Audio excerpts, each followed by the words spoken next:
There's a lot of stuff that God asks, one to pray about and give you vision for, and then the time comes to talk about it.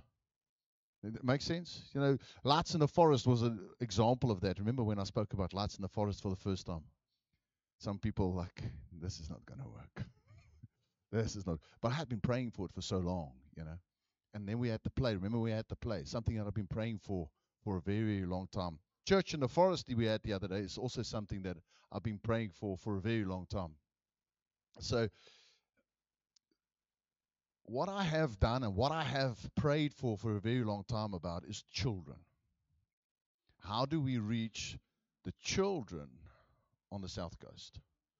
Who, you guys agree that children are important? Amen? Okay, so are children important? Okay, so what are we going to do about it? That's the way the Lord speaks to me. The Lord speaks to me and says, are children important, Wilker? So, yes, Lord, children are important. Let's pray for the children. When I've done my rambling, he says, so what are we going to do about it? The minute the Lord says that to me, I'm like, okay, Lord, what do you want me to do? I'm willing to do it. Okay, so yes, what I believe the vision the Lord has given me, that I've been prayed about for a very long time, and I've shared it with individuals, but I'm sharing it with the congregation the first time this morning, is that I want us to pick up children and bring them to church with a bus. That's what I want to do. So we're working on the children's church. We want to get that finished and better. We still need some ceiling. We still need some flooring. We need a lot of paint, and there's a lot of finishing touches that needs to happen there. But at the moment, it's functional. I'm happy. Let's go put, pedal to the metal. Let's go forward. Because if you don't go forward, you're just going to stand still.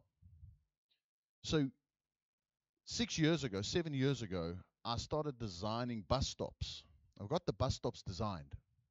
I've mapped out the route from here to Bamula, where the bus stops will be, where we can put them up. So, and that's not an expensive exercise. I'm talking vision, where we want to go, what we want to do. Because it's you get permission from the municipality. Can we put up a board here? Yes. Bus stop 1, bus picks up at 8 a.m. Bus stop 2, bus will be here at 8:15, and so forth, and so forth. And then by 9 o'clock, it drops off the kids. So what do we need? We need a bus. Okay, we need a bus. So while we were worshiping now, I'm like, Lord, you want me to share on this? A bus is R1 million. That's a small bus. It's one of those Toyota Cruisers, I think that's a transporter, Toyota Transporter. It's a 20 or 17 seat or something. But that's not big enough. We want a 67-seater old school bus. Who knows what I'm talking about? The one with the railing in front, you put your teeth on it, the vibration, and you fall asleep. We want one of those buses. So the Lord said, well, I see the municipality. I'm going to try and see if I can see the municipality. Anybody got to contact the municipality of the transport, because I see a lot of their buses drive up and down. If you have, please come and speak to me. But maybe somebody's got a different contact. Maybe somebody's got a contact at, I don't know, even Scania that makes buses. Maybe you've got R1 million lying around. Okay? You really feel that you'd rather buy a bus and write it off on tax and that type of thing. Come speak to me. Let's buy a bus. Okay? As a belief. And we're going to brand the bus. But the bus can be sustainable after that, because if we have a driver, we can then maybe cart kids to school. And with the bus stops, easy to make. Go to municipality, ask them permission. I think it's like 540 rand for 3 signs. So if you've got 10 signs, it's 5,500 rand. It's not too much. Brand it, put up, there we go. So 15,000, 20,000 rand later, we got boards from here to Pamula. After church, it goes and drops off the kids again. If mom and dad wants to get on the bus, they can get on the bus. We want a vibrant driver as well. A real vibrant driver. Somebody that likes music, can put it up. We want two or three people on the bus. That, you see, there's difference between loving kids and liking kids. Né? Okay? I love kids. We need somebody that likes kids. That's on the bus, that's an entertainer, and makes them sing along and clap hands. By the time they get off the bus, they're already amped up. You see, That's the vision we have. Now, a church can only impact a community through resources. That's it. Through resources. Got a phone call this week. Family that needs food. Resources. Every time the church wants to do something, it needs resources. The vision is to make an impact in the community. Does that make sense? All right, so think about it, pray about it. You can scan in front, yeah? I made it easy for you. You see in the back of the chairs? You can scan. Okay, and then just put the 6 zeros in. Just put the 6 zeros in. We'll take it. It's not a problem. Let's take that which you want to give the Lord in your hand, and we're going to pray over that.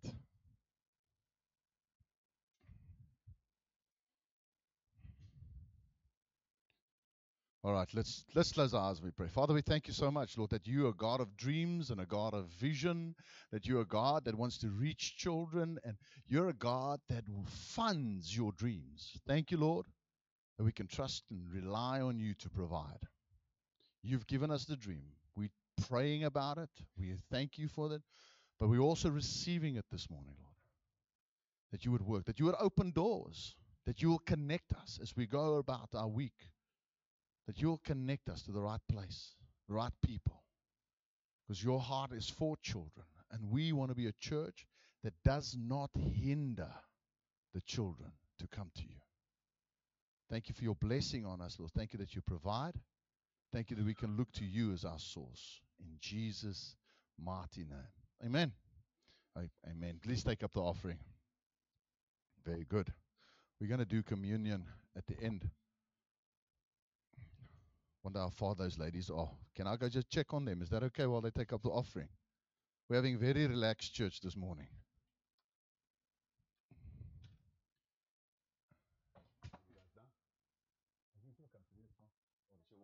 Okay. All right, good stuff. They done. Fantastic. So please would you open your Bibles in Hebrews 2. And the overarching theme that we have, and the thing that I want to just fall in your heart, is crossover. Now, thinking new thoughts takes a lot of time.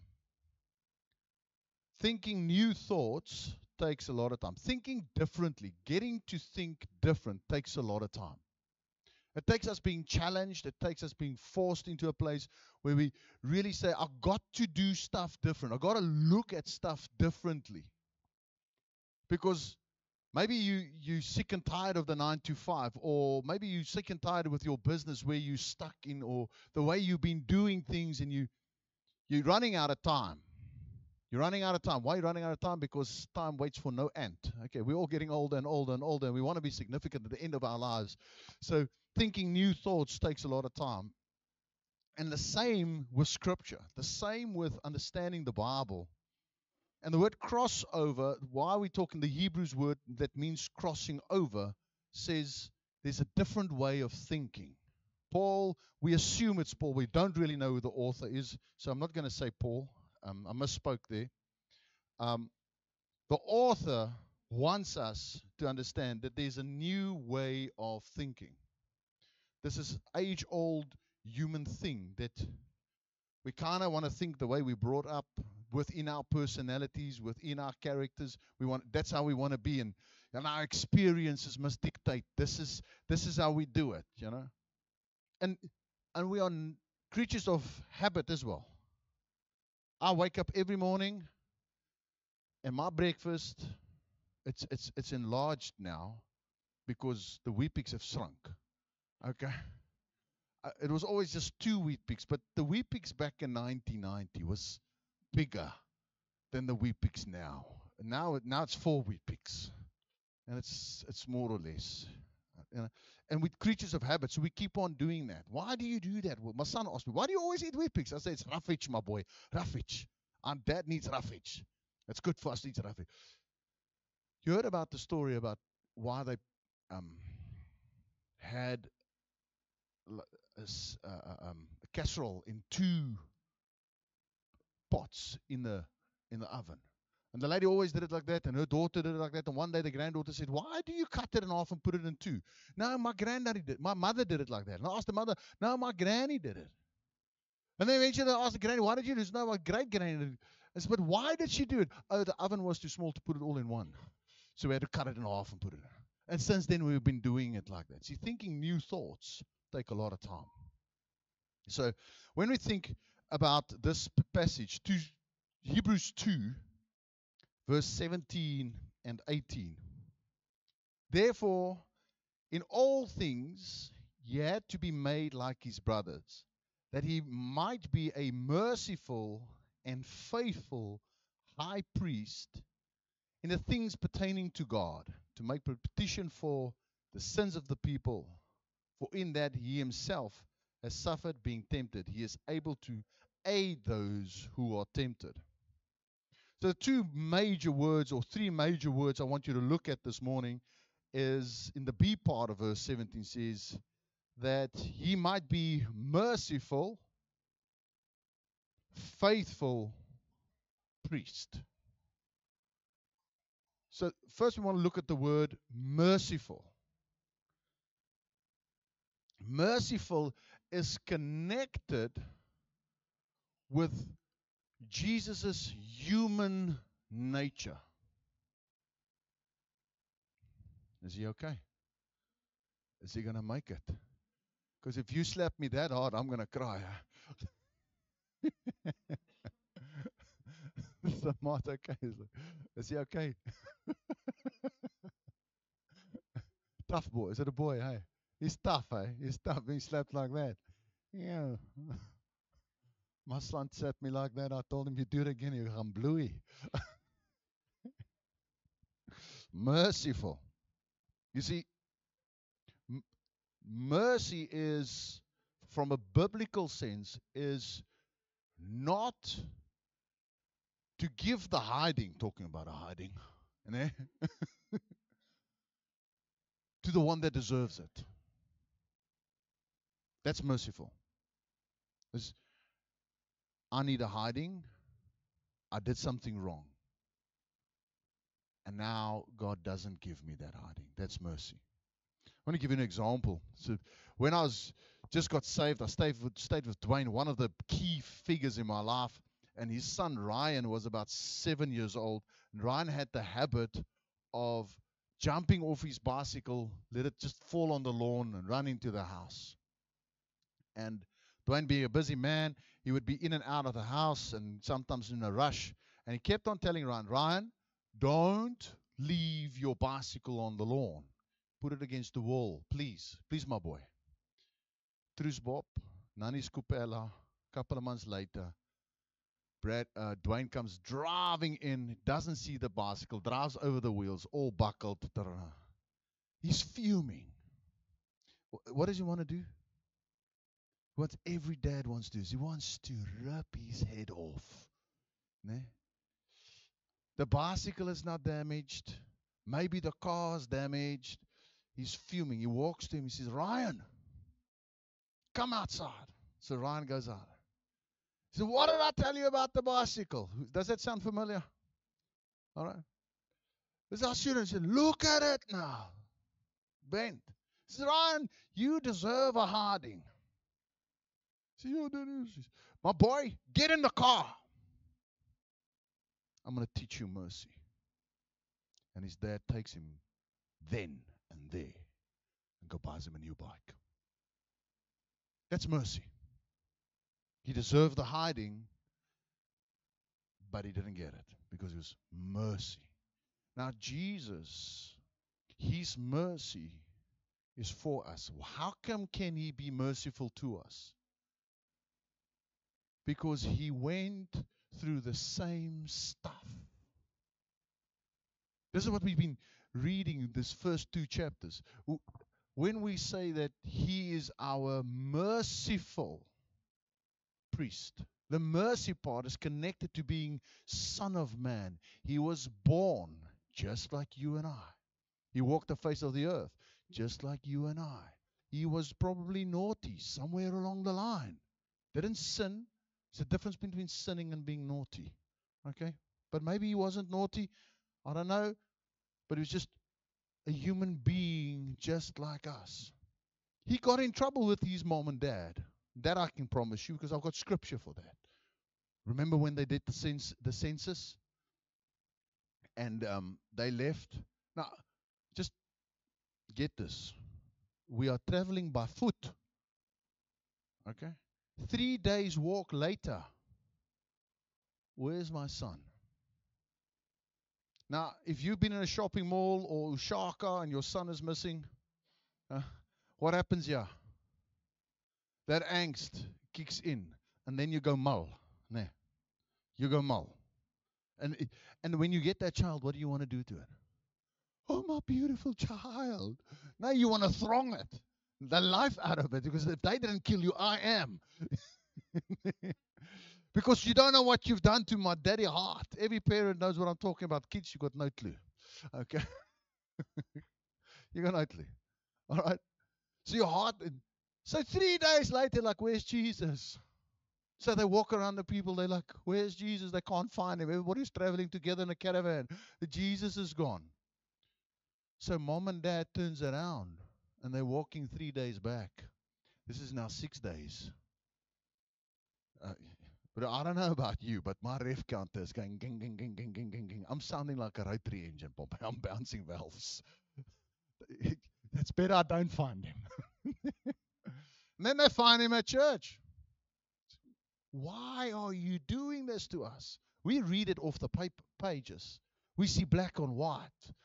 But there's emotion. These are real people. It's a real 12-year-old boy. You know how they are when they stand at 5? They got all the answers. No. They know everything. Because they're now head of the school, you know.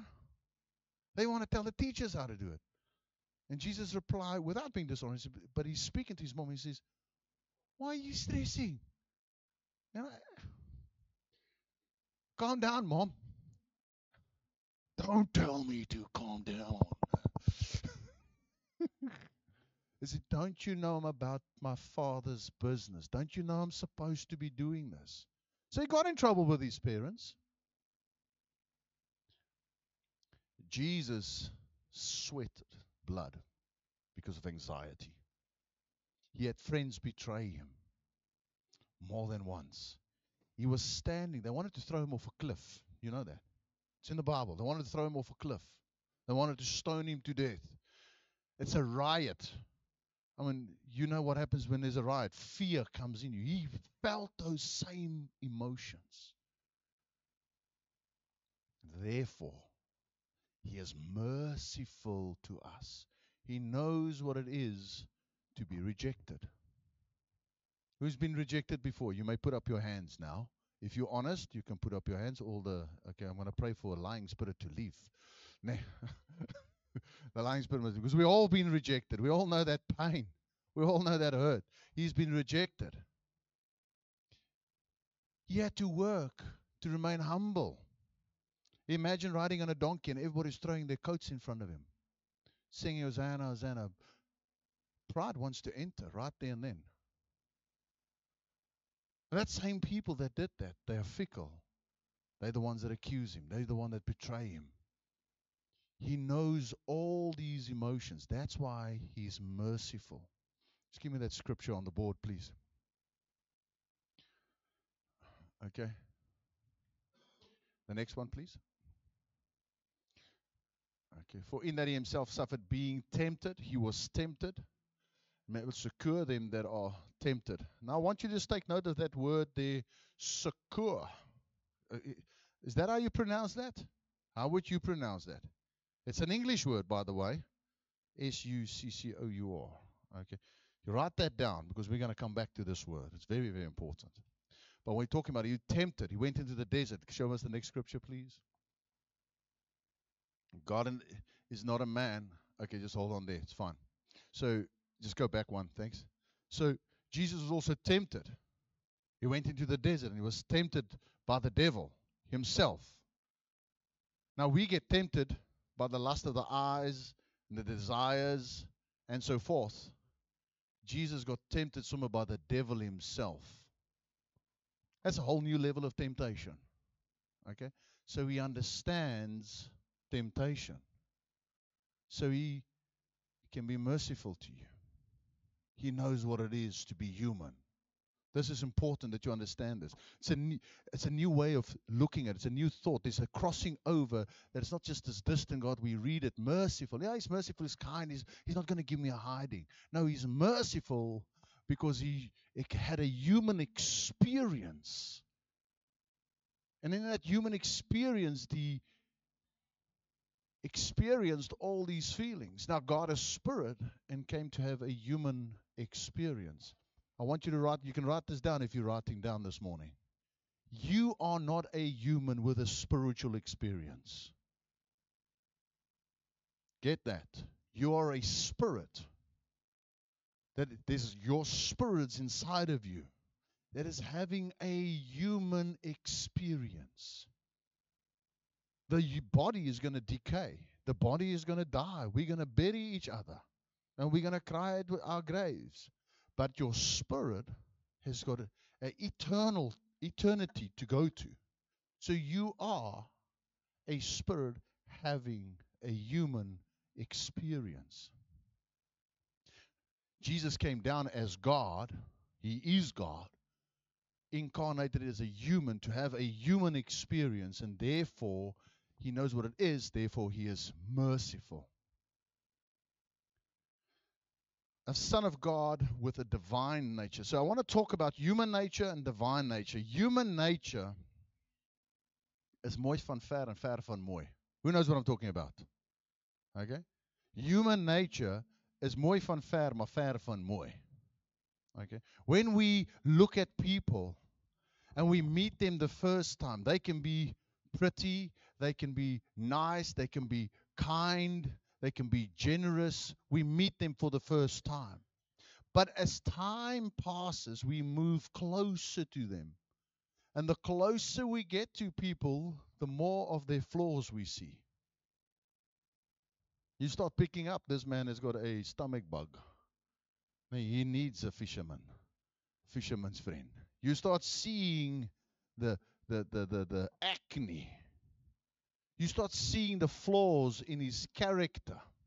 The closer you get to a human, that's what you see. More of their flaws. And it's difficult to deal with that if we're not merciful with one another. Divine personality. The closer you get to Jesus, the more perfect he becomes.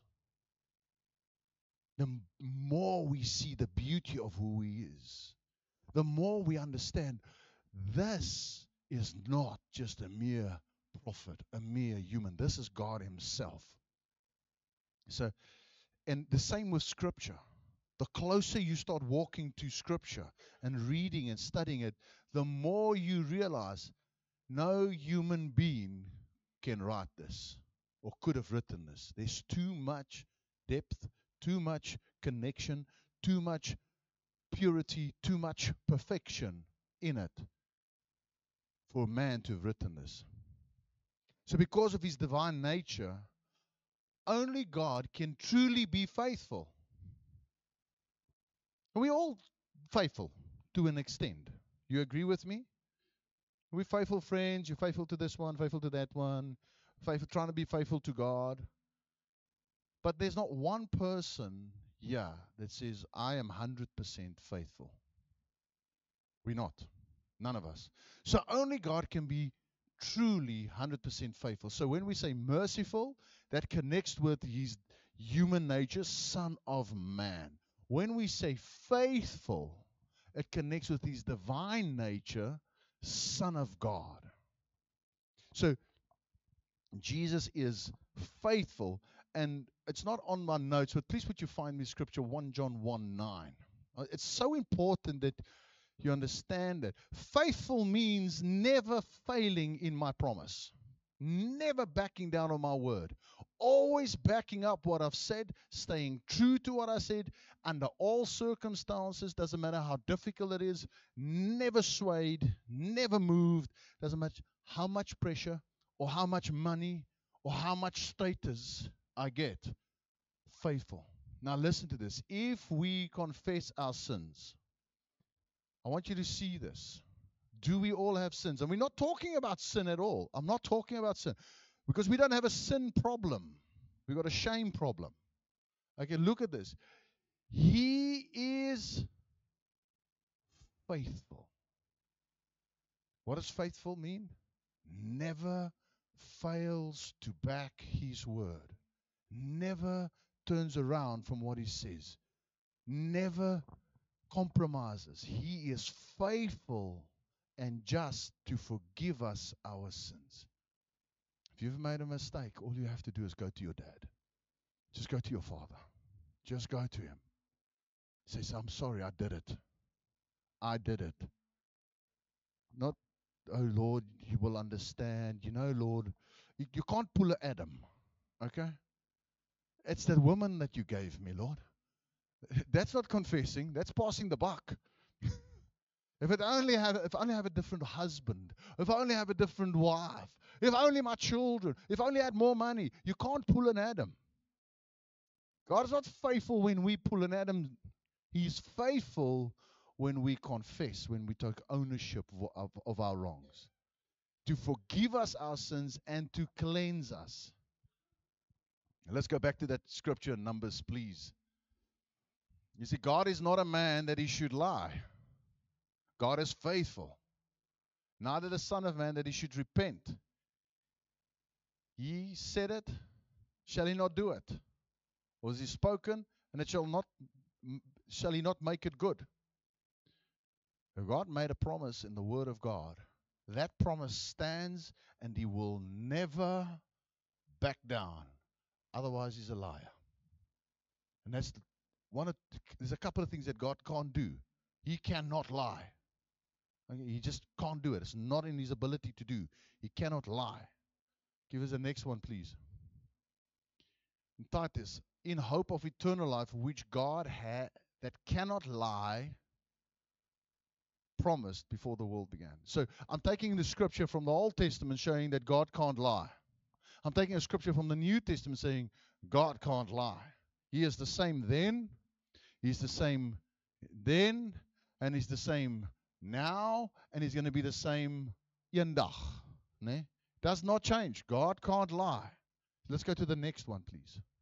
2 Corinthians 1:20. For all the promises of God are yea, and in Jesus, in him, amen. So if there's a promise in the Bible, it has not changed. If God gives you a word, God gives you a promise, he's not lying. You go read your scripture, you stand, but why is it not realizing? Well, it's not because God's a liar. It is not because God's a liar. It's not because God's promise is stopped. It's not because of that. God is not the one keeping his promises from us. I want you to follow this. If your father or your parent made a promise, or you make a promise to your child, I'm going to buy you a PS5. No, look at that. I know my child's heart. And I promise him, son, this year I'm buying you a PS5. And by the end of the year, he says, Daddy, you haven't bought the PS5. I'm like, oh, you sucker. That you really think, what's going to happen to his heart? His heart's broken. Is he going to trust me again easily? He's going to take everything that I say to heart. No, he's not. God won't do that. He's not going to make a promise and say, all right, let's see you. Because that'll break us. God's faithful. It's part of his divine nature. And the promises of God are, he is the Son of Man being incarnated to be like us. Hebrews 2:14. He became the same, not different. He suffered death. He knows death. All right? And he won death. He made propitiation for our sins. Okay? He appeased God the Father for us. He settled every problem between you and I and the Father. If there's anything in your makeup that you have done, that you're ashamed of, that you think that Jesus has settled it with the Father. He made propitiation for it. It's a new way of thinking. So what do I need to do? Oh, fall on my knees and cry to the Lord. Tear my clothes. Go into a depressive state for 6 months because I did something wrong. No. That's what we call a Judas. That's pulling a Judas. Judas is like, I feel so bad. I feel so bad. I'm going to hang myself. Going into a depressive state. He doesn't require that of you. He requires accepting the gift, accepting the mercy, and walk away. Walk away. But the darkness don't want to let us go. Because they've got a hold of you. You see, because you become powerful when you walk in the light. And we're going to get in there. We're getting there. I'm going to go a little bit over time this morning. Please forgive me. We get powerful.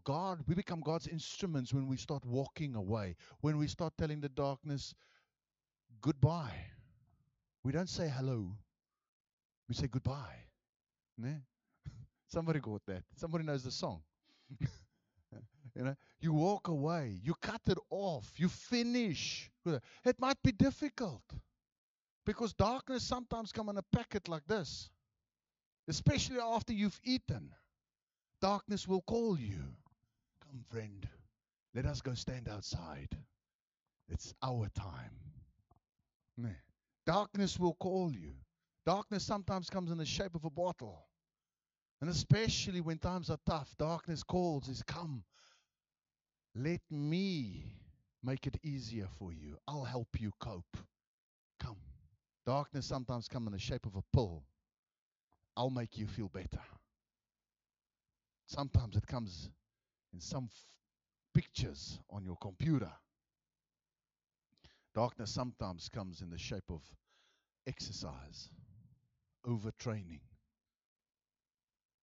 running away into training and overtraining and hurting your body. Some people, not saying anything wrong with exercising, and I know last time I spoke in the forest a little about the CrossFit guys, and somebody said to Rustin, Dermot is taking a dig at you. He says, no, he's not. He's not. It's just there is a place where exercise can become escapism, and you're running away rather than running to God. Okay. He destroyed the devil. 1 Corinthians 15. If you put that up first. So when the corruptible shall have put on the incorruptible, and the mortal shall have put on the immortal, that's us who believe in Jesus, then shall be brought to pass the saying that is written, death is swallowed up in victory. Jesus came to destroy the works of the devil. He's done that. So now he becomes merciful, faithful, and high priest. Priest. And we're talking about priest. Remember, a couple of weeks ago, I taught you about the first principle in the Bible. So when something is mentioned for the first time in the Bible, that is the foundation of the meaning of that. And so remember we spoke last time about Jacob that had a dream, and he saw into heaven, and he saw the ladder, and he saw the angels and descending, and then he said, surely this is Bethel, the gate of heaven. This is the house of God.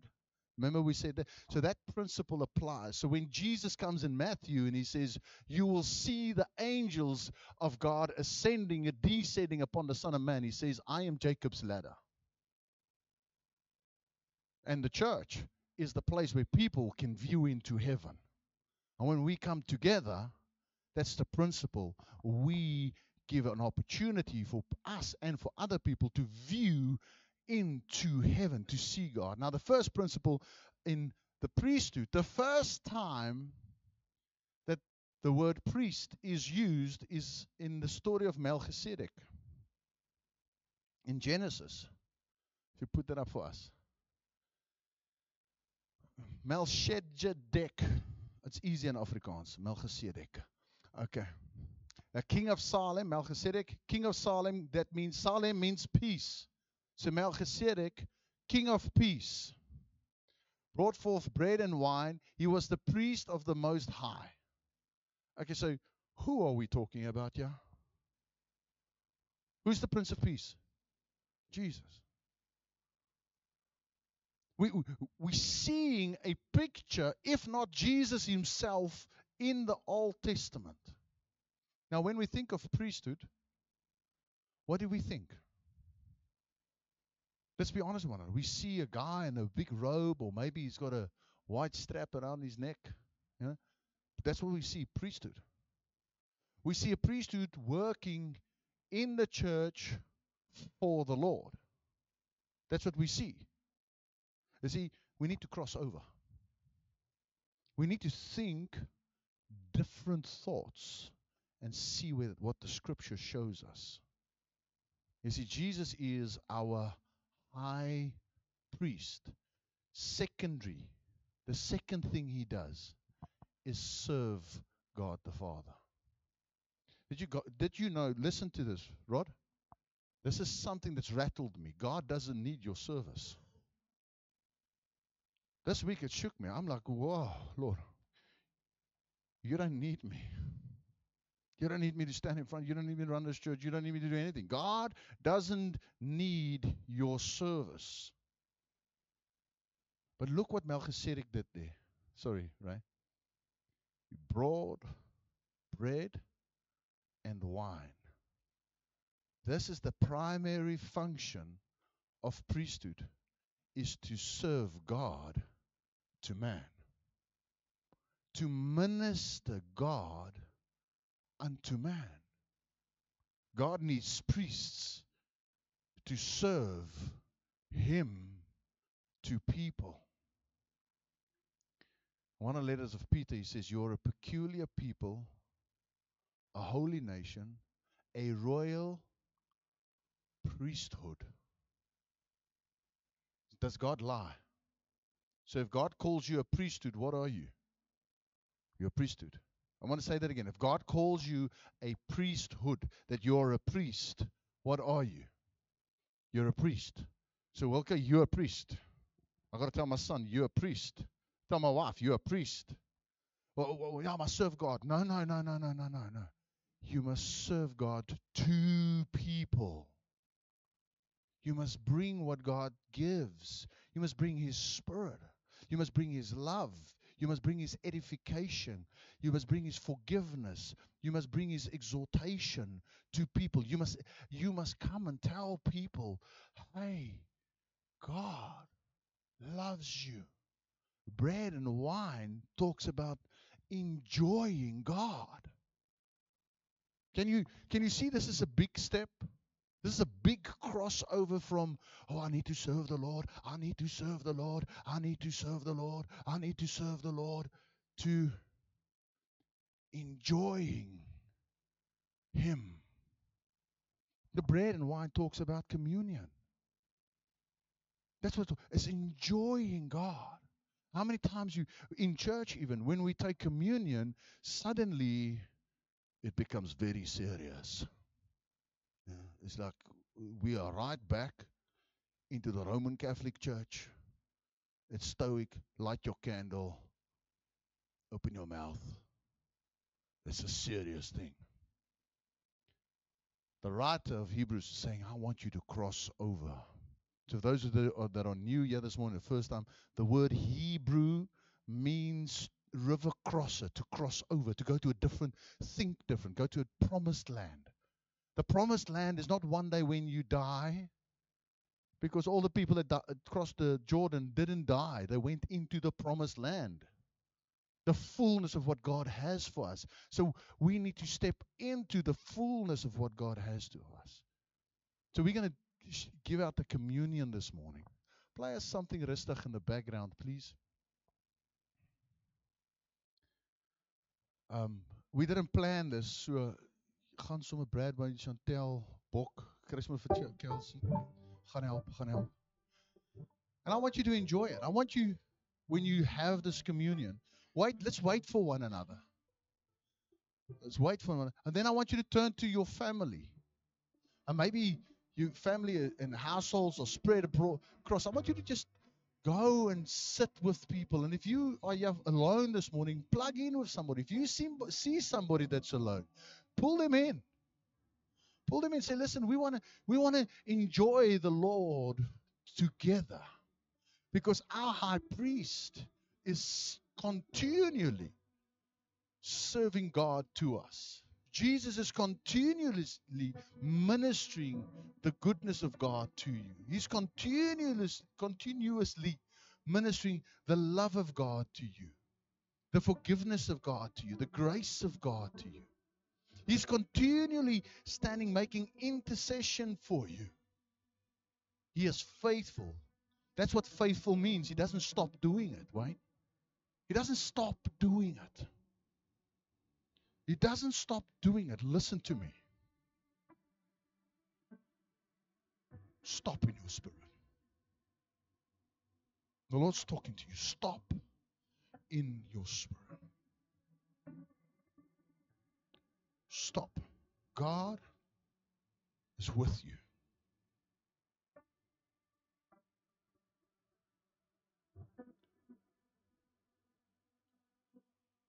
You've had a hard couple of years. The loss of your mom, hard thing. Your son has moved abroad, hard thing. That God had worked for you, he left, hard thing. And you're looking in black and white and it's not working at the moment. It's a hard thing. Listen, I promise you, this is what I hear the Lord say. Tell him to stop in the inside. Just stop it. Not stop what you're doing. Not stop your plans. Stop. God has not forgotten you. He doesn't look past you. He's not busy trying to teach you something through the hard stuff. His voice remains the same. Just come to me. Whether it's good or bad. And because, listen to me, I hear the Lord say, because in the past things have failed, doesn't mean the new things are going to fail.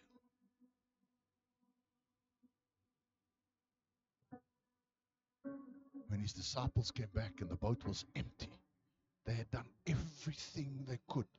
The whole night fishing. They pulled an all-nighter. It was empty.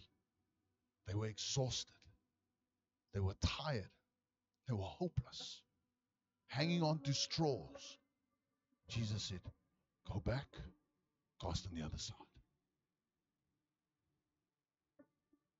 And I said, Lord, it's not the time that the fish bite. The situation is wrong. The politics are wrong. Everything is, it's not how it's supposed to be. It's not. They went out and they cast that net. They had to get help. They had to get help to bring it out. The boats were sinking because of the bountiful blessing of the Lord. God's blessing is on you. He is faithful.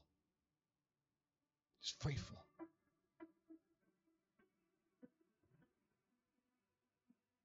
Don't look at yourself in the mirror and say, I'm not good enough, or I have failed. Don't do that. Don't be driven by obligation. I need to do this, and I need to do that, and I need to do that, and I need to provide for this. Be called. Just be called. Hear your Father call you. Because He is calling you. And He's saying, stop. Stop on the inside. Just take a breather. I am with you. And then you carry on. God wants to minister to you. Somebody's got a direct line from the Lord there. That's just forward me the number. I want to put him on WhatsApp. So we can enjoy the Lord.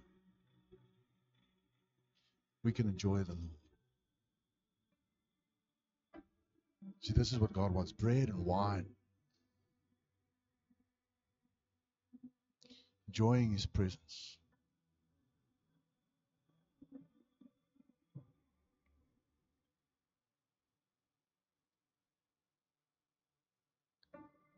I hear the Lord say there are some people seeking.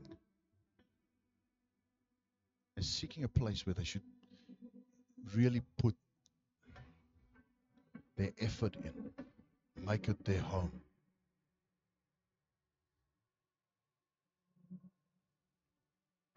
This is what I hear the Lord say. You seek and you seek and you seek. I don't know who it is. He says, put your anchor into the cornerstone. It's not about a church. It's not about people. It's about Him. If you put your anchor into the cornerstone, you become that wise person that builds his house on the rock.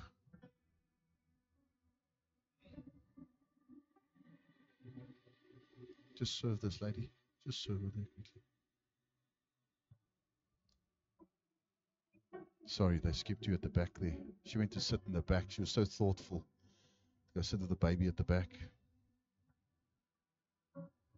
God wants to impart this morning. He's our faithful high priest who wants to minister the Father to you.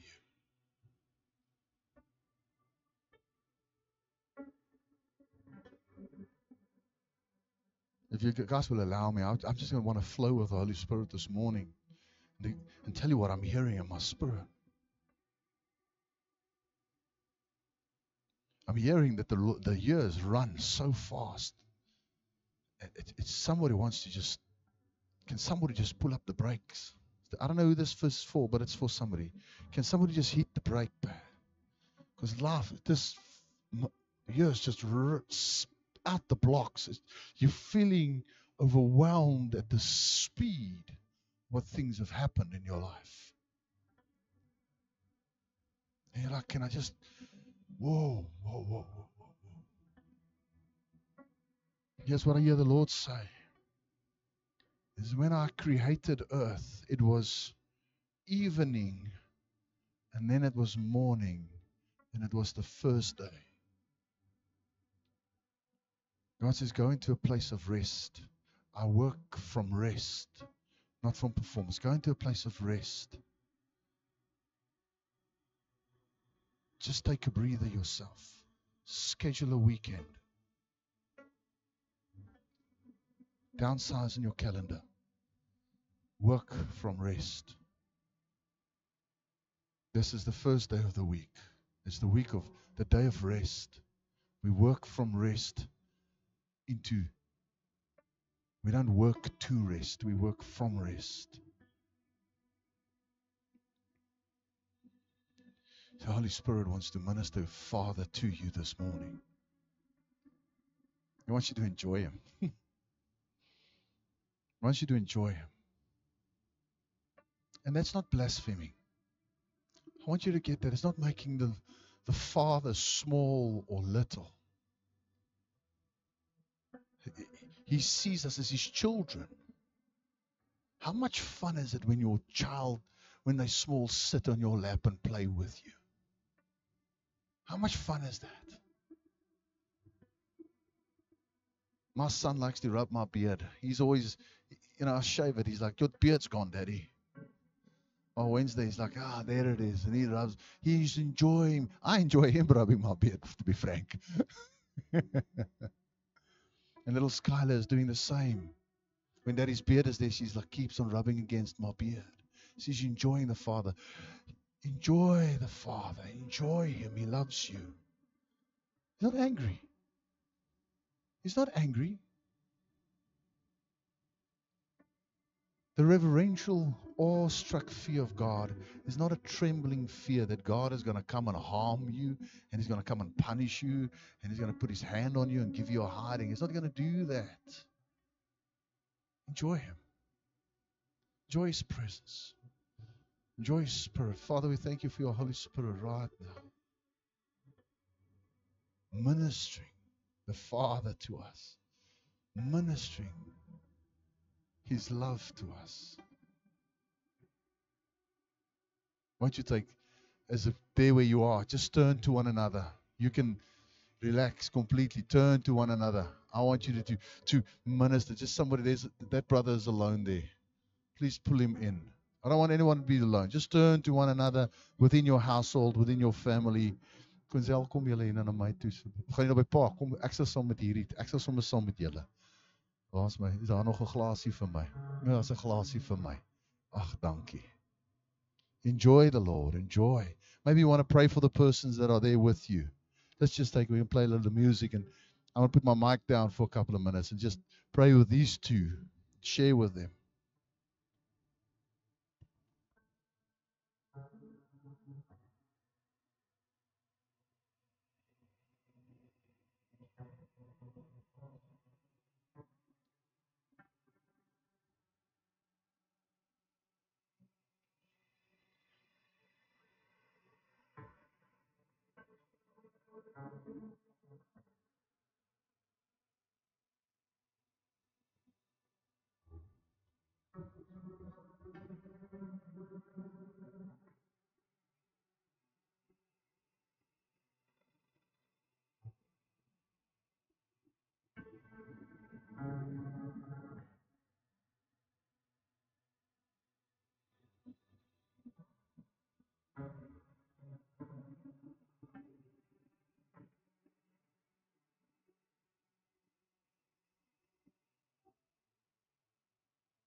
Come back to that word, succor.